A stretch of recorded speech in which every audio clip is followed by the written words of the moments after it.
আর এই জাতীয় বার্তা যখন আমরা দেই, তখন যদি আপনি বলেন যে পারলে রাজনীতিতে আসেন, পারলে দল করে দেখান, এটা হইল?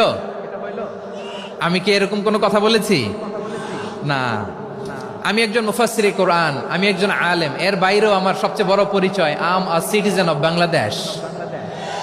আমি বাংলাদেশের একজন সাধারণ নাগরিক। আমার দেশের যে কোনো সমস্যা, যে কোনো ইনকনসিস্টেন্সি, অসঙ্গতি নিয়ে মত প্রকাশের স্বাধীনতা আমার আছে না নাই? আপনারাই তো বাক স্বাধীনতার কথা বলেন, ফ্রিডম অফ স্পিচের কথা বলেন, বাক স্বাধীনতার কথা বলেন।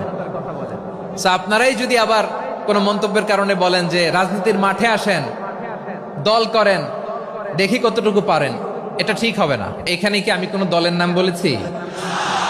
বাংলাদেশে 48টা প্রায় নিবন্ধিত রাজনৈতিক দল, কোনো দলের নাম আমি বলিনি।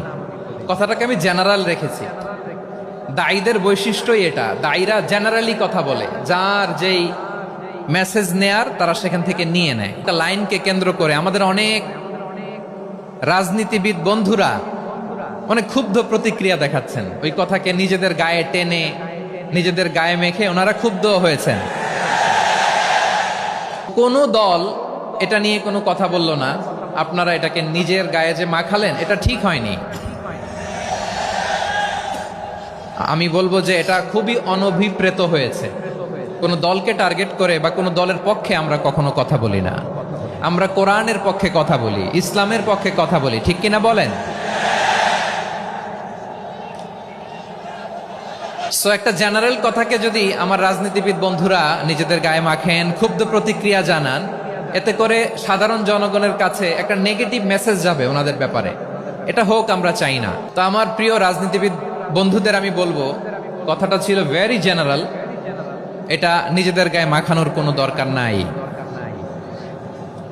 আমরা এই যে এক্সিস্টিং যে রাজনৈতিক চর্চা, এটা থেকে আমরা বেরিয়ে আসতে চাই। আমরা চাই না এদেশে চাঁদাবাজি, দখলবাজি থাক, ঠিক কিনা বলেন? এদেশে কোনো দুর্নীতি থাক, টেন্ডারবাজি থাক, এগুলো আমরা চাই। আই হেট পলিটিক্স একটা জেনারেশন আছে, এই বেশিরভাগ জেন জি অফ সিলেট, এরা আই হেট পলিটিক্স জেনারেশন। এরা পলিটিক্সকে পছন্দ করে না। তো কেন করে না, এর দায়ভার আমাদের আছে না নাই? আছে। এবং আমরা দেখেছি ক্ষমতার পালাবদল যখন হয়, এক সরকার যায় আরেক সরকার আসে, তখন দুর্নীতির ফিরিস্তি আমরা জানতে পারি, এর আগে জানতে পারি না। প্রতিটা দলের ভেতরেই আমরা এই বাজে চর্চাটা দেখেছি। সো এখন আমাদেরকে শুধরে নেয়ার সময় এসেছে।